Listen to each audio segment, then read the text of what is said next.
Bismillahirrahmanirrahim. On va parler aujourd'hui d'une petite introduction concernant l'électrocardiogramme. Donc on va parler de l'électrocardiogramme ou bien c'est l'ECG EKG. Avant de parler de l'ECG, petit rappel sur l'anatomie du cœur.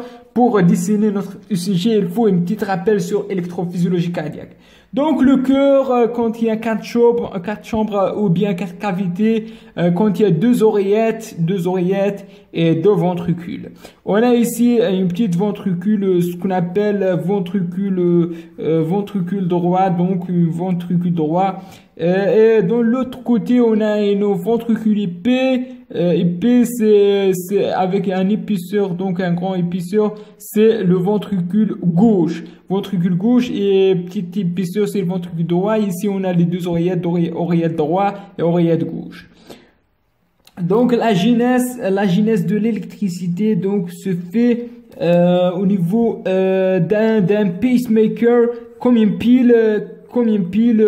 un chef d'orchestre appelé un nœud qui trouve dans la paroi postérieure de l'oreillette droite au niveau en rapport avec le paroi de la veine cave inférieure. Donc un nœud, ce qu'on appelle le nœud de Kitty-Flack. Nœud de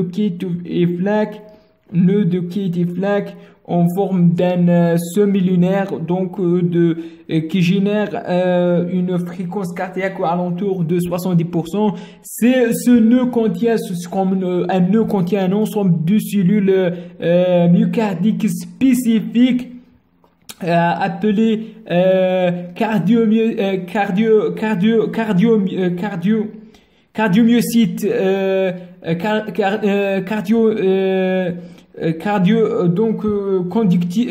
conductrices, sont des cellules spécialisées, hyper spécialisées, qui sont capables de produire une seuil de dépolarisation appelée pente de dépolarisation diastolique lente, qui sont responsables de la genèse de fréquence cardiaque et disons de dépolarisation. Donc ce nœud, elle va générer une dépolarisation, et cette onde de dépolarisation, et la dépolarisation, c'est la perte de polarité, c'est-à-dire les cellules qui sont petit rappel sur l'électrophysiologie cardiaque, donc des cellules qui sont normalement négatives à l'intérieur et positives à l'extérieur. Lorsqu'ils se dépolarisent, ils perdent la polarité. Sont les pôles qui sont inversés dû à l'entrée de sodium. L'entrée de sodium va inverser les pôles, donc la cellule devient positive à l'intérieur et négative à l'extérieur. C'est l'inversion des pôles. Donc peu importe, c'est un cours d'électrocardiogramme. Donc on a un onde de dépolarisation qui va générer ici pour dépolariser ces deux oreillettes. On a probablement soit une propagation de proche en proche. Parfois on peut appeler un vaisseau qui va aller de ce nœud jusqu'à l'oreillette gauche, ce qu'on appelle le faisceau de Pacman. Je pense, oui, Pacman, de monsieur Pacman, donc qui va selon le nom de personne qui découvert, qui vont une onde qui va aller dépolariser toute l'oreillette gauche. Donc on peut dessiner ce petit vecteur, vecteur qui vient de l'oreillette droite vers l'oreillette gauche, d'un petit vecteur ici, un petit vecteur de dépolarisation, une petite vecteur de dépolarisation qui vient comme ça vers l'oreillette gauche, un petit vecteur comme ça, vecteur qui va descendre vers l'oreillette gauche comme ça. Donc on a pour calculer cette onde de déflexion, cette onde de dépolarisation, cette vecteur de dépolarisation, on doit placer un électrode positif, ici un électrode positif par là, un électrode qui capte ici un électrode et un autre électrode qui est négatif, pour faire un potentiel, il faut deux points de repère. Donc, on a un négatif ici, positif ici. Donc, ce vecteur de dépolarisation des oreillettes, il part vers le positif. Donc, vers notre capteur, notre électrode. Donc, il vient vers ce électrode. Donc, il va résultant à l'ECG une onde positive. Donc, parce que le vecteur, il vient vers notre électrode de recueil. Donc, il va résulter une déflexion positive.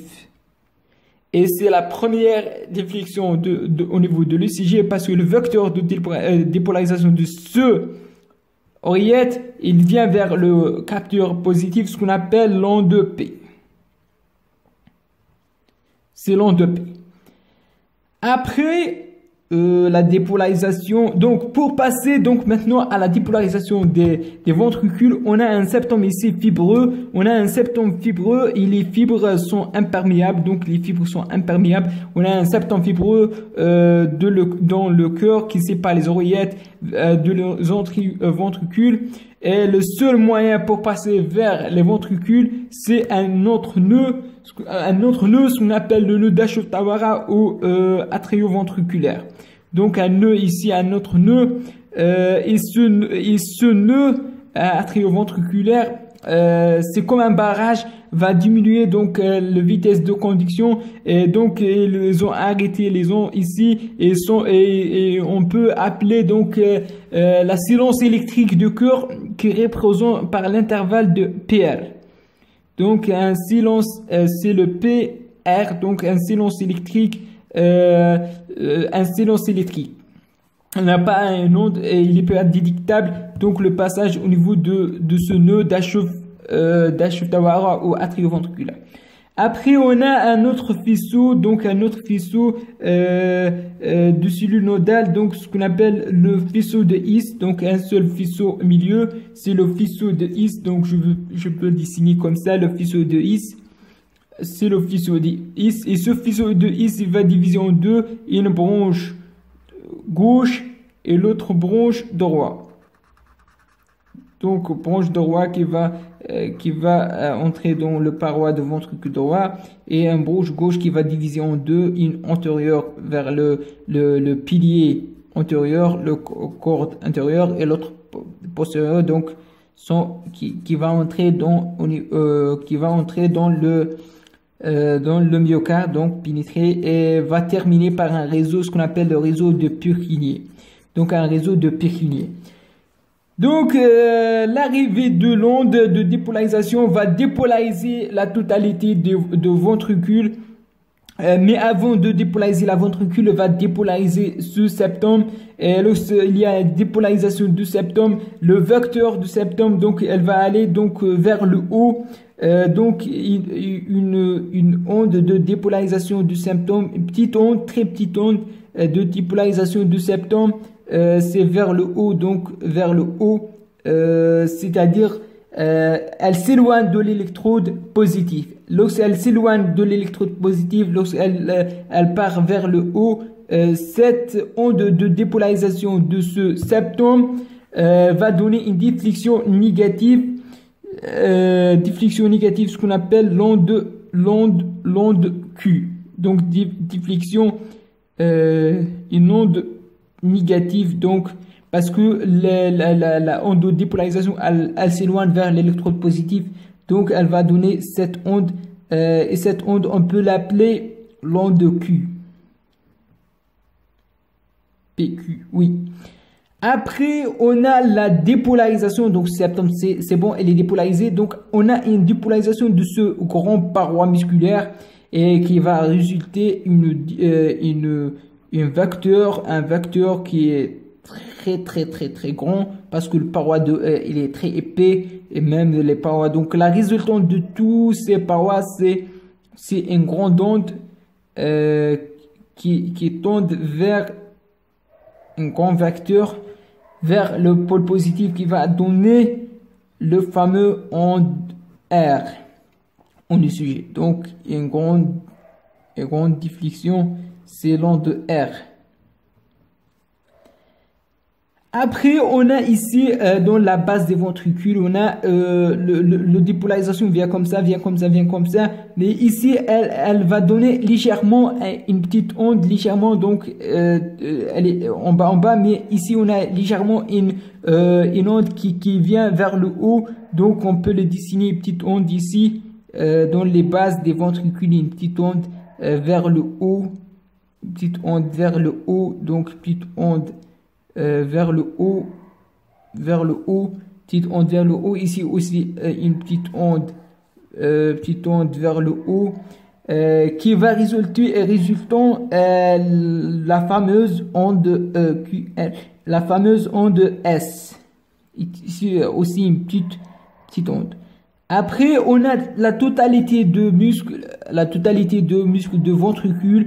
Elle est dépolarisée, c'est-à-dire il est positif, la dépolarisation du changement, il est positif à l'intérieur, et cette dépolarisation va durer certain de temps, et lorsqu'on a tout le paroi il est positif, on n'a pas un changement de pôle, on n'a pas une dépolarisation, on a tous les cellules sont dépolarisées, tous les cellules sont positifs, donc la résultante de la différence de potentiel, elle était zéro. Donc on n'a pas une onde de dépolarisation, donc on n'a pas capté aucune chose parce que tout le muscle il est dépolarisé. Donc c'est la ligne isoélectrique ici qui va définir le segment ST. Donc une onde positive, donc une zéro, donc une ligne isoélectrique dans ce qu'on appelle le segment ST. Donc une légèrement donc isoélectrique parce qu'elle dit que tout le myocarde il est dépolarisé, c'est-à-dire il est positif à l'intérieur et à l'extérieur. Après la dépolarisation, elle commence une autre onde, c'est la repolarisation du ventricule, et la repolarisation elle commence la repolarisation de la périphérique vers le profond, c'est-à-dire de l'épicarde vers l'endocarde. Donc la repolarisation vient ici et part vers l'eau. Et parce que c'est une onde, c'est pas de dépolarisation, mais c'est la repolarisation. Donc c'est la repolarisation, je peux assurer comme ça parce que c'est pas une dépolarisation, mais c'est une repolarisation, c'est-à-dire retour de la négativité à l'intérieur des cellules qui vient de en bas vers le haut, et le vecteur c'est-à-dire la somme de toute cette repolarisation, elle est vers le haut, c'est-à-dire elle s'éloigne de ce point. Lorsqu'on s'éloigne, normalement on est négatif comme ça. Mais parce que c'est pas une dépolarisation, mais c'est une repolarisation, et c'est une repolarisation et qui s'éloigne, donc c'est une onde positive.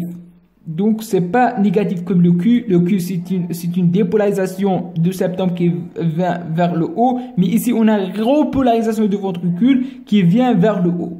Donc on a une onde positive. Et cette onde positive, on l'appelle l'onde T, de repolarisation des ventricules. Donc c'est l'onde T, donc de repolarisation des ventricules. Donc si on peut répéter, donc on a premièrement c'est une